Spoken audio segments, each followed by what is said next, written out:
Jeff. So I'm bringing the chart up. Hi, Roy.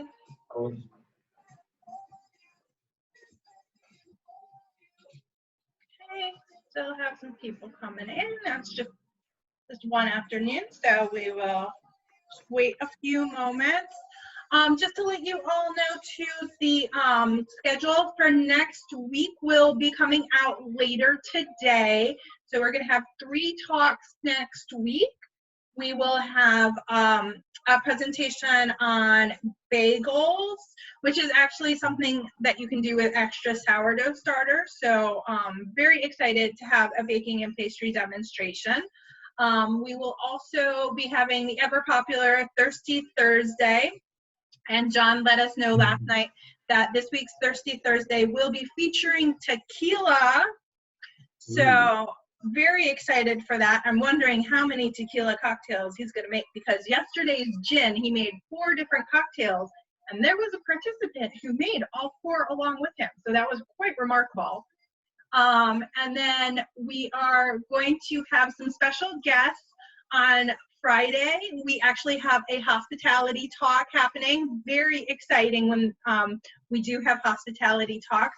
I have one person from the Fairmont and one person from the Sofitel who are going to be telling us some of the things that they have been doing at their hotels right now to kind of reach out to the community, to help their internal community, and the guests that they still have in their hotels as well. So we're going to learn exactly what is happening right now in hotels in Chicago, which I'm so excited for this. It's going to be fascinating, and I'm going to love hearing straight from people, members of the Fairmont and the Sofitel, on what is happening in their hotels downtown.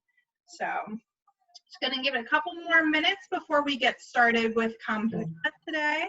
So if you need to grab a drink or anything first, you've got just a moment to do so.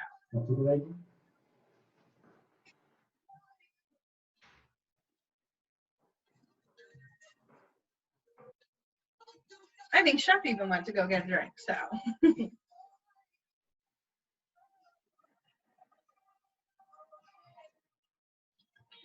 Again, everyone, Chef is going to be making kombucha today. I do have the recipe already. I just recently received it. So if you do want the recipe from today's Taste Talk, reach out at the email taste@nl.edu and request it, and I will send it your way so that you can start making some kombucha for yourself as well.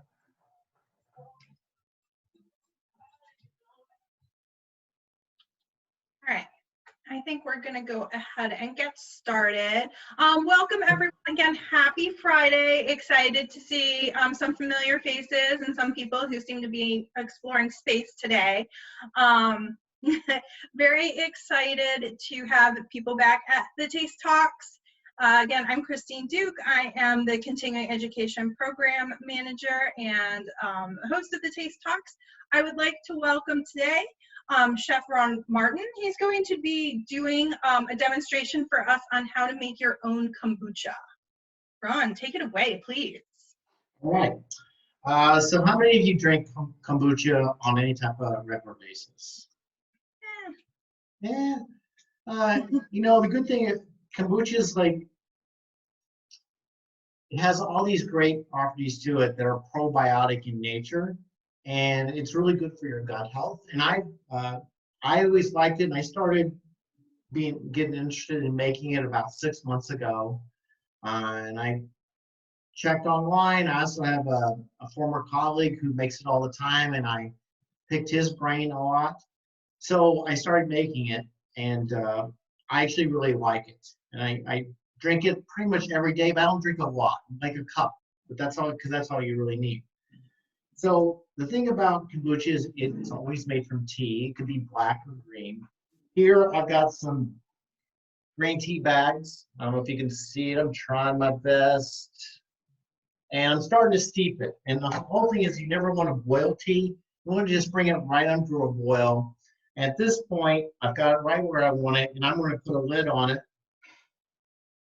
That's kind of a bad joke, but I'm working on my material. All right.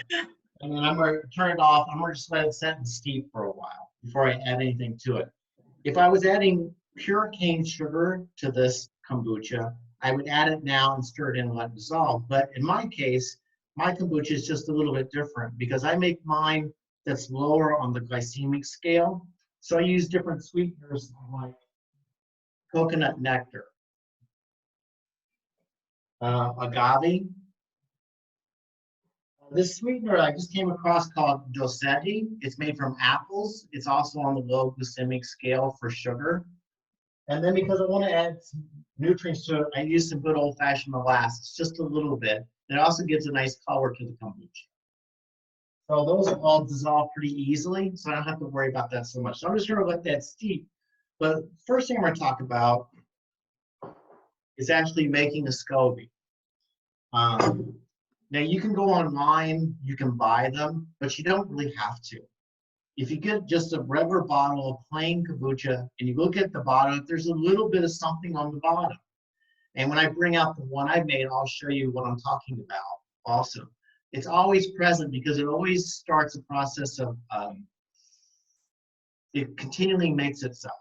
So I started making a mother, and I just used a bottle of plain kombucha with tea, basically the same recipe. This here, I'm gonna bring it closer. You can see it. This one here, I had this going as a mother for about 3 months.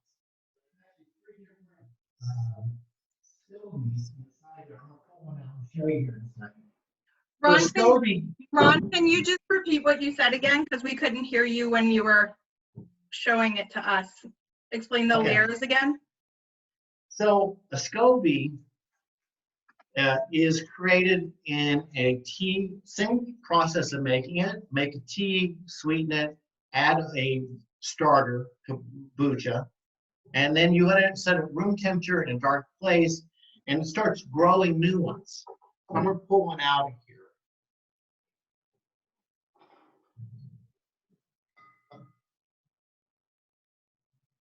I'm gonna bring this closer. Can you hold it? Yeah. It's kind of slick looking. That's because you got bacteria and yeast actually growing together, and Scoby means symbiotic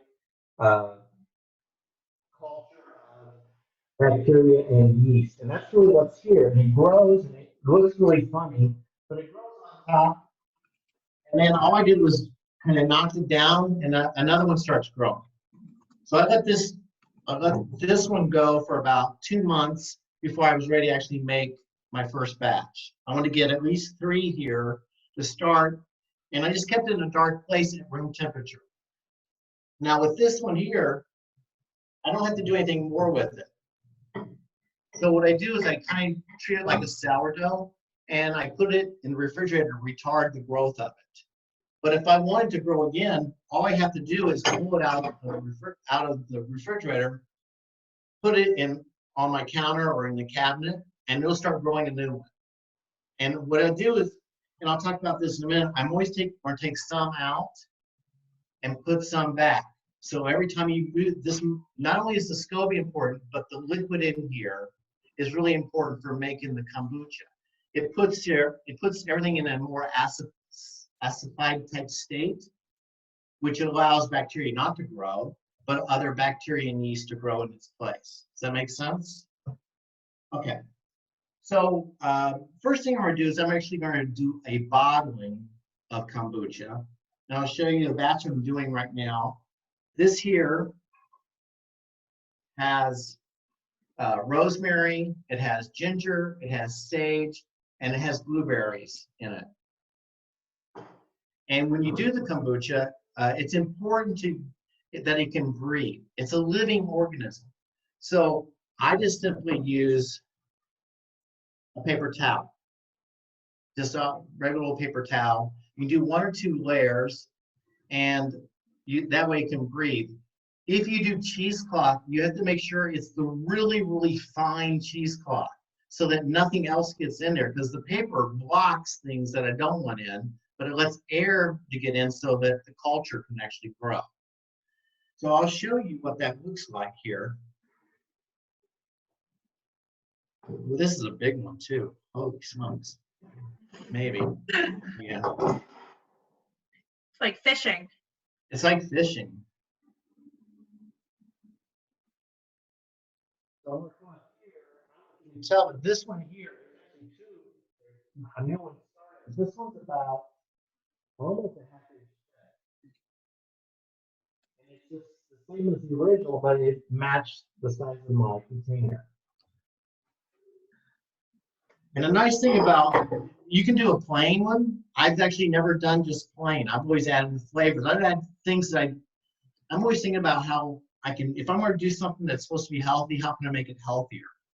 Well, by adding rosemary, by adding a dark fruit, by adding sage or ginger, I'm putting really good nutrients in with that kombucha. So I'm getting even more out of it than just helping my gut health. Does that make sense? Mm-hmm. Okay. So what I'm going to do here with this, let me move this to the side, is I'm going to use a strain, two different strainers. I got a redwood seed and then a chinois. And I'm just going to pour it out.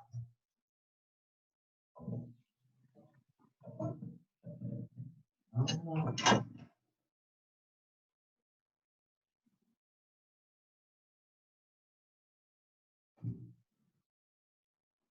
to place this jar to the side. Okay. And I'm just going to let it drain out. And this stuff here, if I wanted to, and actually the truth is, I usually, when I do a full-on batch with all these different flavors, I usually get 2 rounds. This is round number 2 from the same ingredients I started with. And I'll do the same thing with what I'm making today. I'll make a batch, and then I'll take everything out. I'll take my jar and give it a quick rinse and sanitize, and I'll put everything back in, and I'll add new tea, new things, and then I'll just do it again. So the thing is, I've got here, I've got 1, 2, and then I have the third, it started another Scoby. So there's actually 3 Scobies in this batch here. And what I do is, I usually put, and once again, everything goes into a dark place. It doesn't actually sound right. No, that sounds, a good place, but very it's not ominous. dark. It all goes to a dark place. It all goes to a dark place. And then I just keep it put away. About every 2 or 3 days, I actually take a spoon and I kind of baste the Scoby as it forms to keep it moist. And I taste the kombucha as it's developing. And when it gets to the point where it's kind of bright and sprightly, then I know I'm getting close to ready to bottle. But I look for the Scoby to be really well developed also. The better developed the Scoby, the better the kombucha is going to be. So Ron, when you use the Scoby for the second time, do you use the entire thing? Do you add more ingredients to it as well? It varies, but I usually add some more ingredients to kind of pump it up a little bit. Mm-hmm. But the Scobies, the more Scobies you have in there forming, the better the kombucha, the more effervescent it will be. And actually, the more good bacteria you're going to be putting into it for your health. Does that make sense? Yeah. Perfect. All right. So here is a strained liquid. I'll try to, so you can see the not spilling on the table. That would be a messy thing. I'd hate that. Now we're getting ready for bottling. So everything I worked with here that you see here and around me went through my dishwasher first. And then before I went to use it, I used a very minute amount of bleach and water, about 2 teaspoons per gallon. It's in the recipe that I typed up, just to make, and I did make sure everything was totally immersed so that there's no wild bacteria or wild yeast present. It's only what's in the liquid itself. Does that make sense? Mm-hmm. Okay. So I use jars like this. These had little caps on top. These were actually, I can't remember the name of the company, but they would have drinks in there that you could just pour over ice. And we bought them, well, to drink, of course. But I love the bottles because I used to also make beer. I haven't done that in like 3 years, but these bottles are like great for bottling beer, from Mhm. homemade beer. So I had these when I started. I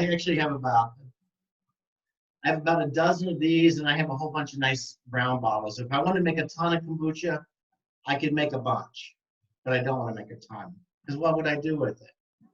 Once again, I'm working on my humor. All right, so bear with me. You're supposed to laugh at something. Come on. I'm One sorry. thing. Oh, you heard me. Okay. So what I'm going to do here with each of these bottles is I'm going to take and I've got some regular cane sugar here, and I've got my funnel here, and I've been playing. This is one thing I've been playing around with. You have to add some sugar to the bottle because you need to create another level of fermentation. All right, and that's where you actually start to form the basis of a SCOBY in the bottom, which I'll show you when I pop it already ready to go bottle of kombucha. So first one I did was a teaspoon, and that wasn't enough. And then I did a tablespoon, and the last bottles with that almost exploded out when I opened them. So now I've gone to 2 teaspoons per of one of these bottles, and this amount here is just about going to fill it up. It's going to be they'll be very close. So this is the only time that you actually add like regular sugar to it. For me, yes. For you, yes. Most people who make it use pure cane sugar the whole way through. But one of my things is I try to avoid eating too much sugar because it's not good for me. I mean, I know for me personally, I'm an addict. I admit it freely. And It's hard.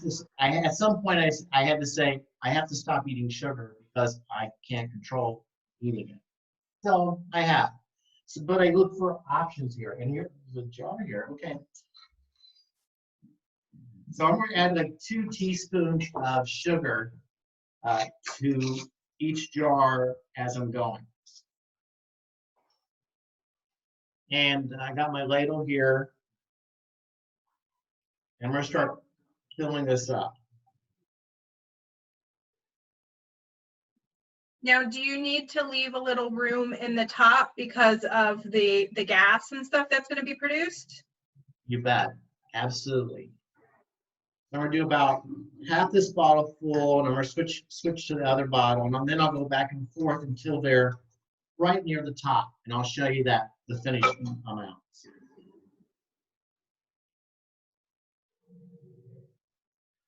Now, before I go any farther, I'm going to stop myself for a second. Here I've got my tea. It's been steeping for about 10 minutes, and I want to add some flavor to it now. So one thing I'm going to do is I'm going to add what I want to flavor this next batch of kombucha with. So I've got fresh sage and rosemary. I've been growing them all winter. So I've been using them all winter. I came across some shiso, which is used for sushi, but it's a member of the mint family. I've got fresh ginger, and I got blueberries and blackberries. So that's going to be the flavor for my next batch.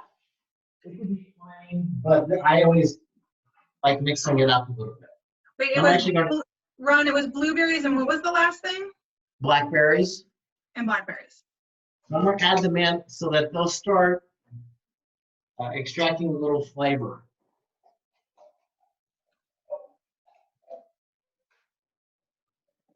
And I find that I end up getting, the first time I did it, I didn't do that. I just put them in, and all the herbs came to the top, and they were like sticking out of my SCOBY. So then I found out if I do this for like 5 minutes and let it, and also I think it increases a better flavor, then they actually, if you saw the jar in the beginning, the herbs were right in the middle. Yeah. So I know I'm going to get some of the berries in the SCOBY. I don't really worry about that too much. Initially I did. That would be me being honest. I was like, oh, are they going to mold? But they never did. I just kept basting it every 2 days. And you can see that those scobies that I pulled up were perfect. They just had berries inside them. Do you macerate or cut the berries at all to like release more flavor, or do you just put them in whole?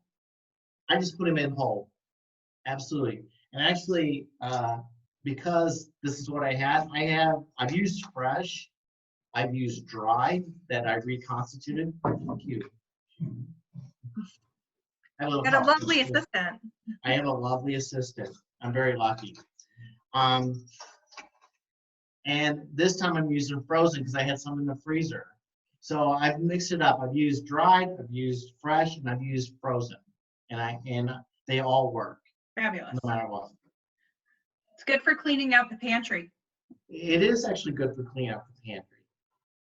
I will tell you, I was one step away.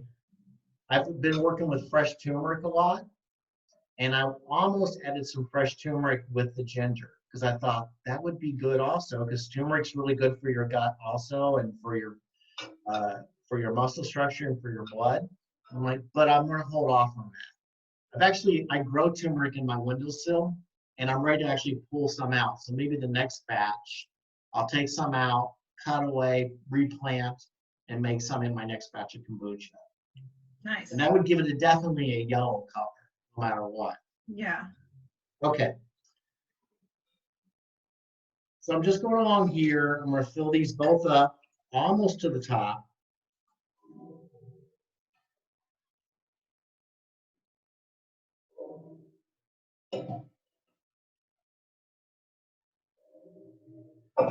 I tried just pouring from the bowl once, and I spilled it all over the place, and then I went to the ladle. It just works better. You got to use the tools you have. Makes Yes. life so much easier. Well, when I was researching it, they said to use a funnel, and I tried just to pour it, and that was not good. You know, when you're learning something new, there's trial and error, for sure. Of course. And I'm sure it was all over your floor. And the kitchen counter, yeah. Yeah. But I cleaned it up. So I would hope so. this here, as you can see, it's going to be almost the perfect amount. I have a little bit left over. I could actually drink that if I wanted to. There's nothing wrong with it. So I try to go right about there. Yep, that's about the same.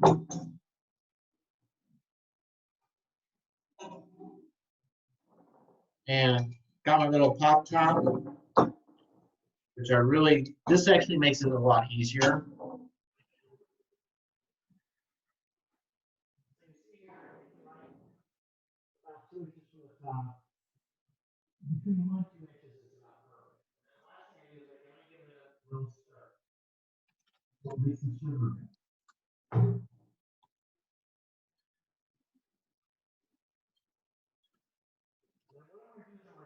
Way.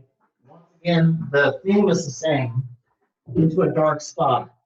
And I'm going to let it start its secondary fermentation. Now, if you decide to do this, usually 5 days is about perfect. You'll get a nice, bubbly, effervescent kombucha, and it'll be delicious. I have to be honest with you. I forgot about one bottle for about 2 weeks. And I was like, oh, I forgot about it. And I pulled it out. And when I opened it, it just like exploded out of the bottle and was just, once again, pouring all over the counter. And you could actually, and the one thing about when you make this, it does form a very small amount of alcohol. But I'm pretty sure that batch that came out had a little bit more than a little, because I could kind of taste it. Mm-hmm. It was still good. I still drank it. Good. All right. Waste not, want not, right, Ron? Waste not, want not, exactly. So let me move some of this out of the way.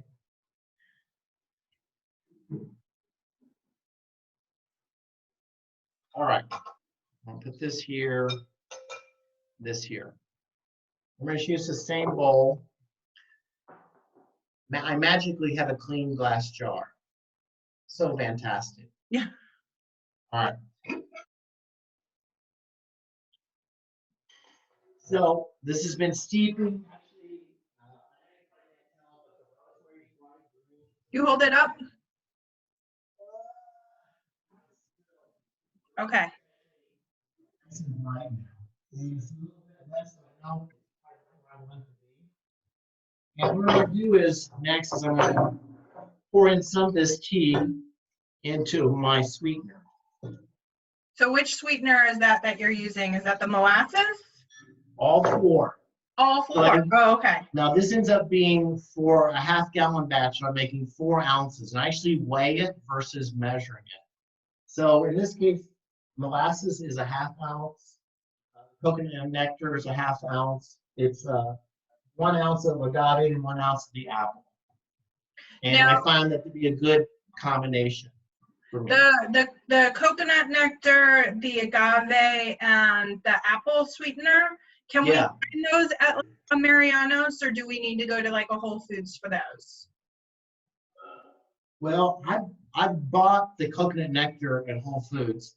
Last time I was there at my Whole Foods, they didn't have it, which I was annoyed. But then they had the apple instead. I'm like, all right, well, I'll mix it up. That's good.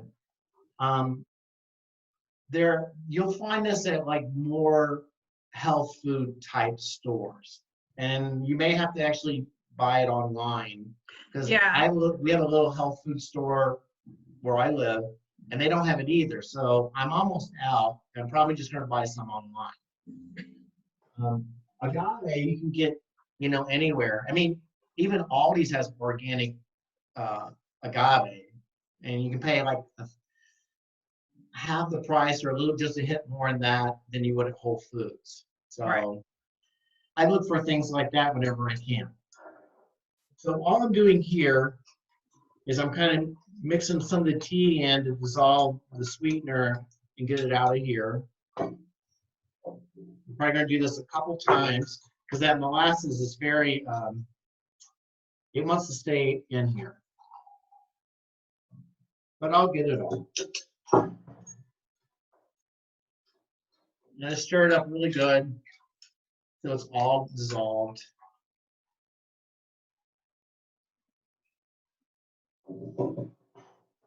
Perfect. Yay. And then the last thing I'm going to do is I'm going to come in and grab the tea bags. And I always tie them all together so that I can pull them all out at once. That's a good tip. And then I'm going to squeeze them. I want to get all that tea flavor out. And this is just some green tea, fair trade. It was at the store. I needed some. I feel like I'm doing some good work that way. Mm-hmm. All right.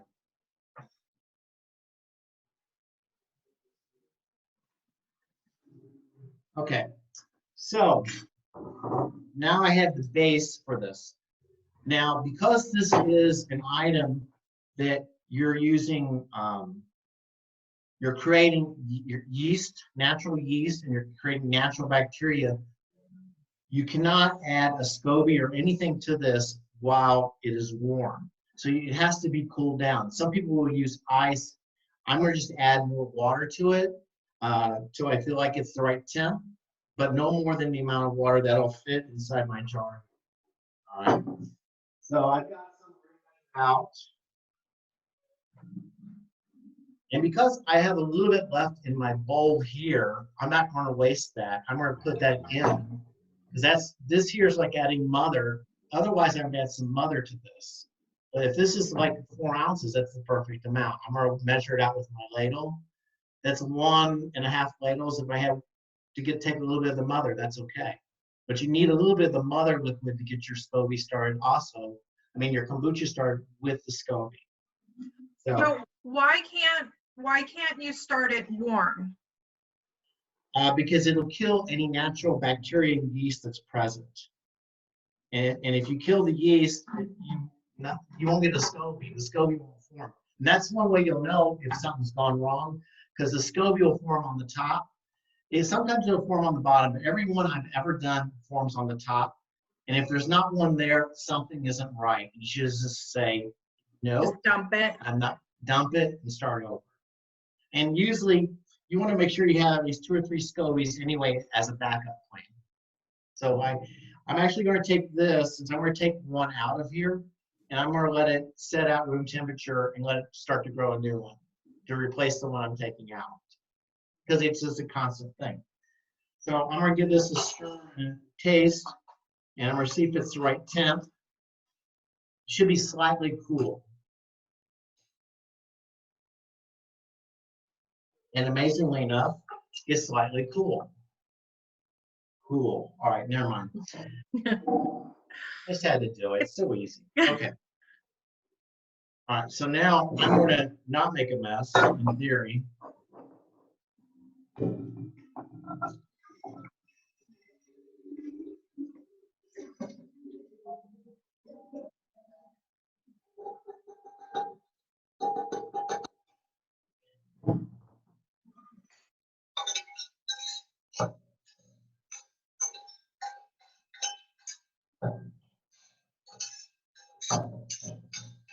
Okay, perfect. And I'm going to, and one thing, I don't know if you noticed, but, and I've seen videos where people don't wear gloves when they handle the Scoby. I always do, because there's so much natural yeast and bacteria on your skin. And even though I've washed my hands and I'm everything right, I just want to make sure that none of my natural yeast and bacteria affects the Scoby. So I always wear gloves when I handle them. I don't need a big one. And actually, if these get really thick, you can go right in the middle and like pull them apart in half, and they'll continue to grow into 2 new ones. So this one's nice and thin. I'm going to pop it in, and I'm going to top off here with what I have left.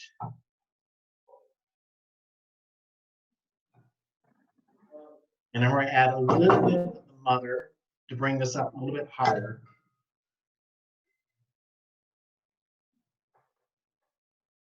Nice. All right. And then it's all set to go. I'm going to put a top on. I usually change the paper every couple batches, but unless you spill something on it, unless it gets wet, it's basically a filter for the air. That's all it's doing. So now, this here, I'm going to do the same thing. All things are the same.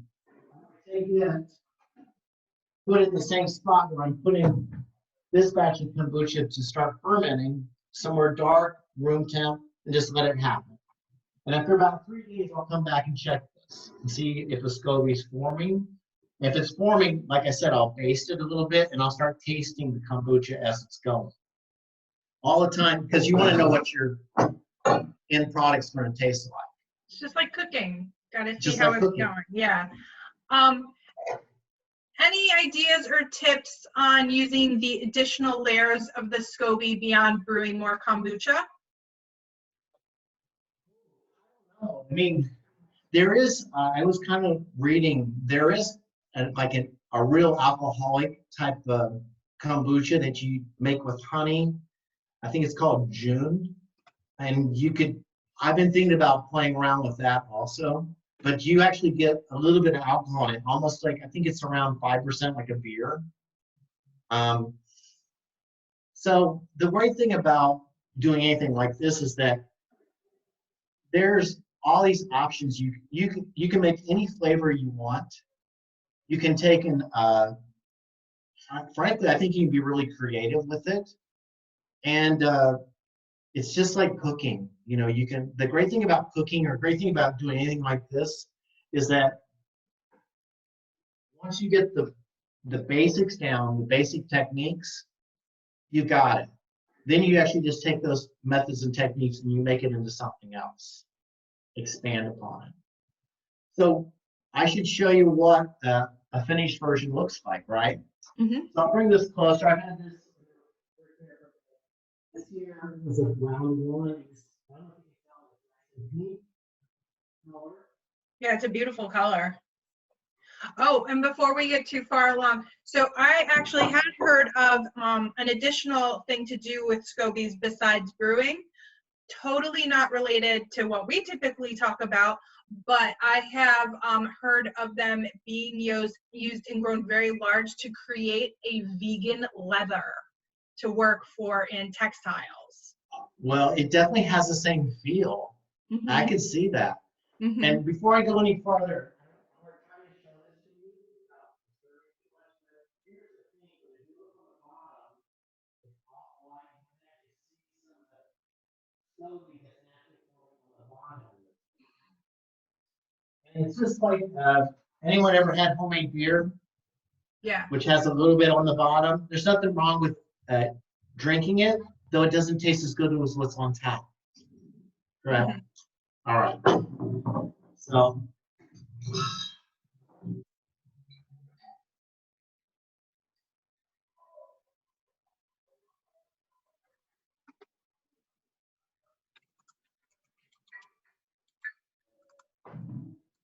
that should be good. So here's mine. To my health and to your health also. Especially Cheers. now, more than ever. Okay, does anyone have any questions at all for Chef Ron? Hit me with your best shot. So what flavor is that you just enjoyed? Okay, so this here is blueberry, ginger, rosemary. And I think that's it. I didn't do sage in this one. It was just the three. So that color is coming just from the blueberries? Mm-hmm. Wow. Wow, that's so pretty. Mm, Any it's good. is there any dessert or a dish that you would recommend to pair this with? Well, I can see in the summertime it being good with a lot of different salads because, you know, it's very fresh, it's very effervescent. I can see having this outside on the patio with a nice salad, or actually, I had a strip steak which I grilled. I had some chimichurri sauce the other day, and I had some with it, and it's actually really good with all those things together. I think maybe it's because the ginger and everything that was in as a flavor in there maybe accented it a little bit. So I think about how what flavors would naturally be compatible with food, and then if your kombucha has something along those lines, especially rosemary and sage, that's going to match up with it also. So we did have someone ask, do you know if dogs like to drink it or can dogs drink this? I don't know. Yeah, That's I'm a not really good question. sure how the Well, canines feel about kombucha, so. well, hold on, let's find out. This is a first here on the Taste Talks. We have a dog guinea pig coming, I believe, so.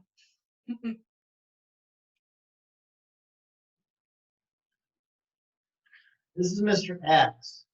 Hello. Do you like kombucha?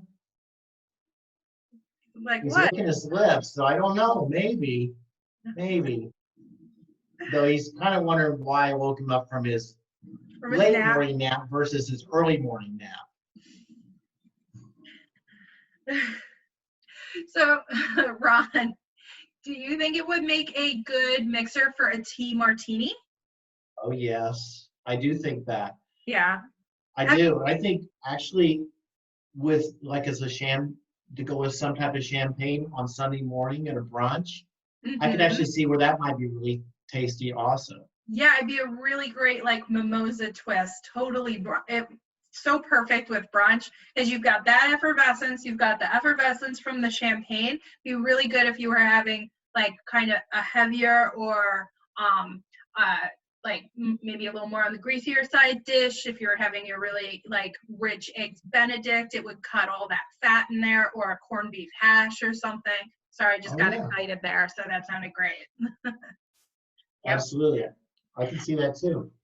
And All then right. it's true that this is good for your gut bacteria, correct?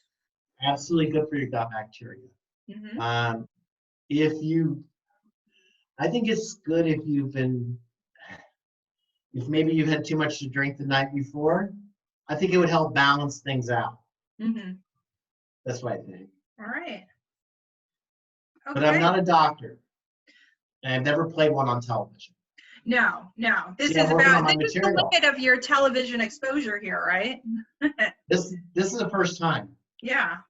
So you did a great job, Ron. So I Thank think you. that wraps up our questions for today. Again, we're Thank getting you. applause all around. So thank you, everyone. Again, if you would like Ron's written out instructions on how to create the kombucha, please email taste@nl.edu and I can get that to you right away. Thank you so much, Ron. Is there anything else you'd like to add before we wrap it up? I'm just going to say, I hope it's such a beautiful day outside. I hope everyone gets out for at least a little bit today because I think we need the sun. Yeah, we all need I some do. vitamin D, so that's what that sunlight brings. You go to with us. the kombucha. Of course, we're thinking healthy on this Friday. All right, Exactly. thank you, everyone. Hope you We'll have the wine later. Yes, wine for when it gets like late afternoon. So, Exactly. all right, everyone have All a right. great weekend. Thank you so much, and the next schedule will be coming out soon. Thank you, everyone. Bye. Thank you. Have a great weekend.